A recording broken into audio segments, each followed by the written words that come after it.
What if I told you that there was a devilishly simple, incredibly effective navigation technique that requires no equipment, no training, it just required you to form a habit?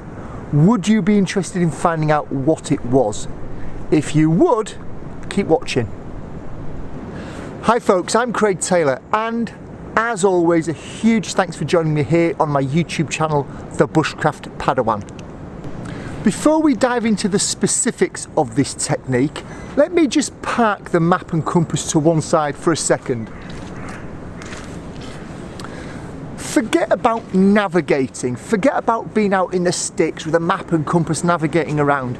Just think about how we go about and walk through literally our daily lives. Most of the time when we are moving around, driving but probably walking, we are looking ahead of us. We are looking at what's in front of us. We may be looking to what's left and right of us. What we very, very rarely ever do is look at what's behind us. I guess as a species we've evolved to sort of worry about what we can see in front of us. If we're moving forward, that might be where danger comes from. If we're moving forward, that might be where we trip or step into something or fall over something.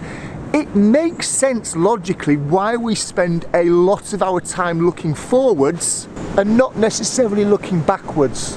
And that's what this navigation technique is all about.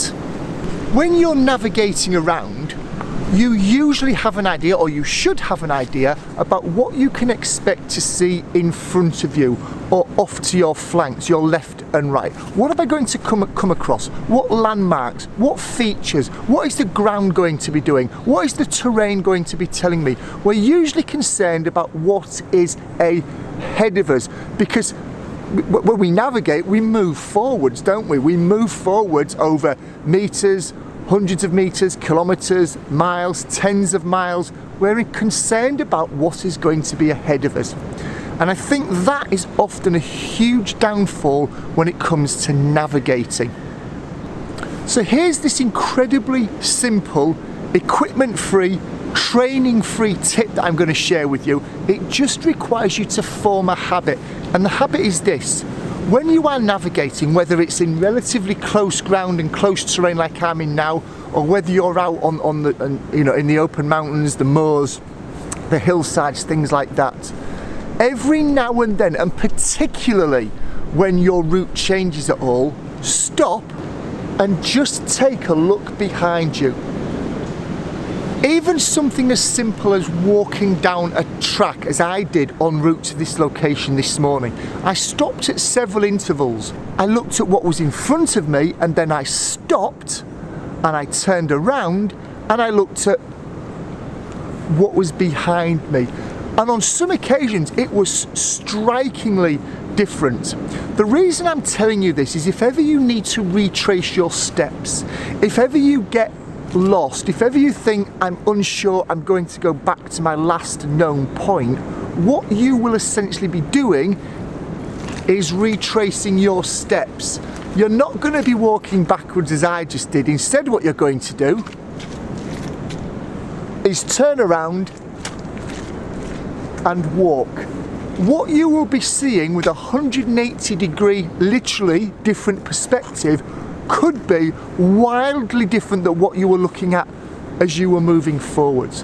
What I did on the route in this morning, and I'm going to share it up on the screen now, is I actually took some photographs of various different points where the track took a slightly different direction or things altered quite differently, and I'm bringing them up on the screen now. Here you can see, just after I'd got out of my car and I was walking down the track, the view in front of me. I then stopped, turned around and took a photograph of the view behind me. Once I'd got off that track and dropped down into the woodland, there was a track junction. I took a photograph facing forwards, I turned around and took a photograph facing backwards. And as you can see in those photographs, there are some very different variations. If you're not used to it, if you're not expecting what to see behind you because you never see it from that perspective, that could be a really effective thing to do the next time you're out navigating. I did say that this was an equipment-free tip, and it is. If you want to move it on even further, you can do what I did en route here. If you've got a phone with you or a camera, dedicated camera, every now and then just turn around and take a photograph of what you can expect to see behind you.